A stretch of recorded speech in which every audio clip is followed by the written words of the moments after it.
ரமண மகரிஷி சொல்லும் அகம் ஸ்பூரணம் என்பது நம்முள் எப்போதும் துடித்துக் கொண்டிருக்கும் உண்மையான நான் என்ற உணர்வு. நாம் தினசரி வாழ்க்கையில் சொல்லும் நான் வேறு, இந்த அகம் ஸ்பூரணம் வேறு. நாம் சொல்லும் நான் உடம்பு, நான் மனம், நான் பணக்காரன், நான் ஏழை என்று எல்லாம் காலப்போக்கில் மாறிக்கொண்டே இருக்கிறது. உறக்கத்தில் இந்த நான் மறைந்தும் விழித்தபோது திரும்பவும் தோன்றியும் இருக்கிறது.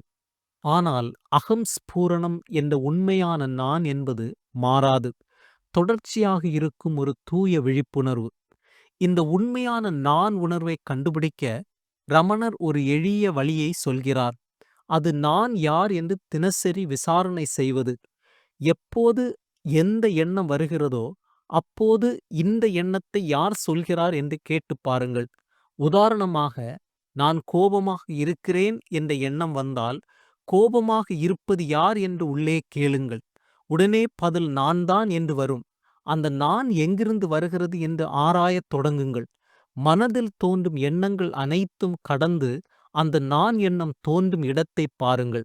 இப்படி தொடர்ந்து விசாரணை செய்தால் பொய்யான நான் என்ற அகங்காரம் வலுவிழக்கத் தொடங்கும். அது மெல்ல மெல்ல மறையும். அந்த அகங்காரம் முற்றிலும் அடங்கியவுடன் அதற்கு பின்னால் எப்போதும் இருந்த உண்மையான நான் தானாகவே வெளிப்படும். அதுவே அகம் ஸ்பூரணம். இது புதிதாக ஏற்படும் ஒன்றல்ல, நாம் பிறக்கும் போதே இருக்கும் இயற்கை நிலை. நாம் மறந்துவிட்டோம், அதனால்தான் மீண்டும் அதை நினைவுபடுத்திக் கொள்ள வேண்டும். இந்த அகம் ஸ்பூரணம் தானாகவே வெளிச்சமுடையது. இதை அறிய வேறு எதுவும் தேவையில்லை. இது எப்போதும் தொடர்கிறது. உறக்கத்திலும் கனவிலும் விழிப்பிலும் இந்த விழிப்புணர்வு மட்டும் மாறாமல் இருக்கிறது. இதுவே உண்மையான சாந்தியும் நிறைவும். உலகத்தில் தேடும் எல்லா ஆனந்தமும் இதன் நிழல்கள்தான். இந்த அகம் ஸ்பூரணமே நம் உண்மையான சுயம். அதுவே ஆத்மா, அதுவே பிரம்மம். நான் விசாரணையில் அகம் ஸ்பூரணம் தானாகவே ஒளிரும். அப்போது தியானம் செய்வது, நல்லது செய்வது, பிரார்த்தனை செய்வது எல்லாம் தானாகவே நடக்கும். முயன்று செய்ய வேண்டியதில்லை. இதுவே ரமண மகரிஷியின் அருளின் நிலை.